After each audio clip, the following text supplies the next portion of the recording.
Hi and welcome welcome welcome everyone to the channel of math master Abhinav. दोस्तों, मेरा नाम है अभिनव दुबे। मैं हूं आपका मैथमेटिक मेंटर, आपका दोस्त, आपका बड़ा भाई। जो दिल से है वो कहना, ठीक है। तो फ्रेंड्स, आज की इस वीडियो में हम समझेंगे chapter number 13 direct and inverse proportion का एक्सरसाइज 13.1 का क्वेश्चन नंबर 2, ठीक है। जो कि क्या कहता है हमसे कि a mixture of paint is prepared by mixing 1 part of red pigments with 8 parts of the base, ठीक है। इसका मतलब क्या कि एक मिक्सचर ऑफ पेंट तैयार किया जा रहा है। मिक्सचर ऑफ पेंट मतलब क्या कि जैसे दो पेंट को मिक्स किया जा रहा है और एक नया पेंट तैयार किया जा रहा है, ठीक है। जैसे समझो एक एग्जांपल से, मुझे अपने घर में ऑरेंज कलर का पेंट करवाना है, ठीक है। तो मैं क्या कर सकता हूं, मैं रेड और येलो कलर दोनों कलर को मिक्स करूंगा और क्या तैयार करूंगा, ऑरेंज कलर, ठीक है। रेड और येलो कलर दोनों को मिक्स करके क्या तैयार करूंगा, ऑरेंज कलर तैयार करूंगा। वैसे ही यहां पर भी वही सेम क्वेश्चन है, मिक्सचर ऑफ पेंट यानी दो पेंट को मिक्स किया जा रहा है, ठीक है। A mixture of paint is prepared और बनाया जा रहा है। क्या बनाया जा रहा है, mixing 1 part of red pigment with, किसके साथ मिक्स किया जा रहा है, एक पार्ट, किसका एक पार्ट, रेड पिगमेंट का, यानी लाल कलर का एक पार्ट लिया जा रहा है और उसको 8 पार्ट्स ऑफ द बेस यानी कोई कलर होगा, यहां पे उसका नाम नहीं बताया गया, तो बेस 8 पार्ट्स ऑफ बेस के साथ मिक्स किया जा रहा है।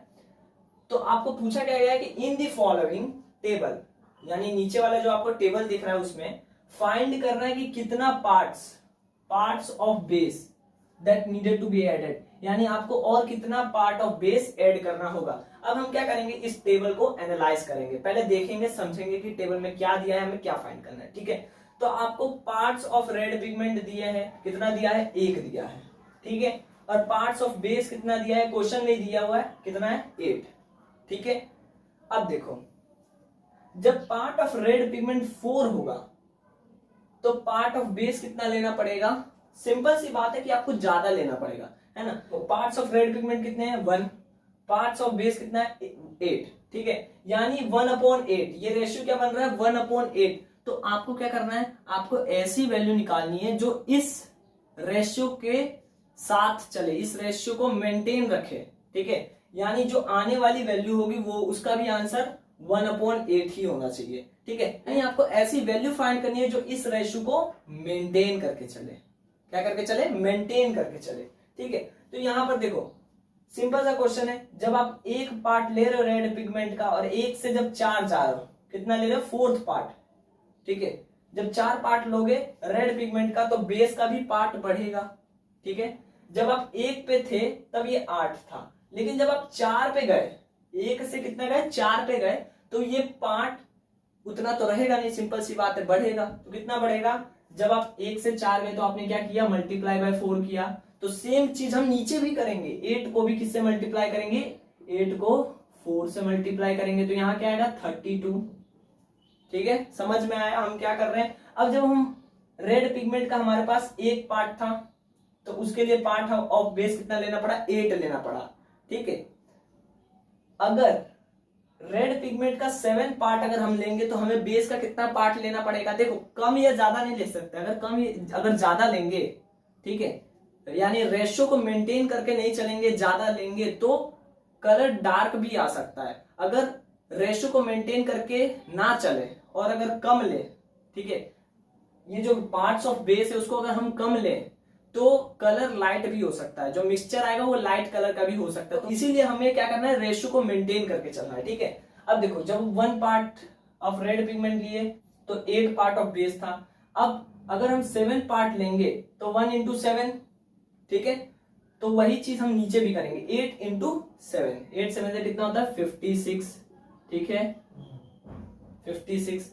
अब क्या करेंगे, देखो 12 part of red pigment, 1 part of red pigment में 8 बेस था, 8 पार्ट ऑफ बेस था, तो 12 पार्ट ऑफ रेड पिगमेंट में कितना बेस होगा, तो 12 को भी 8 से मल्टीप्लाई करेंगे, 12 8 जा कितना होता है, 96, ठीक है।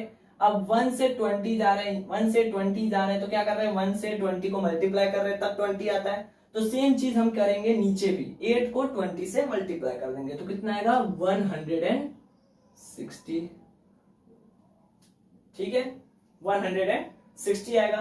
तो ये हमारी हो गई टेबल पूरी फिलअप। हमने किया, देखो कुछ नहीं किया, सिंपल 1 से आपको 4 जाना है तो कितना करना पड़ेगा, मल्टीप्लाई 4, नीचे भी सेम नंबर से मल्टीप्लाई कर दिया, 8 4 जा 32। अब देखो 1 7 जा 7 होता है, तो 8 7 जा कितना होता है 56, 1 12 जा 12 होता है, तो 8 2 जा कितना होगा 96, 1 20 जा 20 होता है, तो 8 20 जा कितना होगा 160 होगा।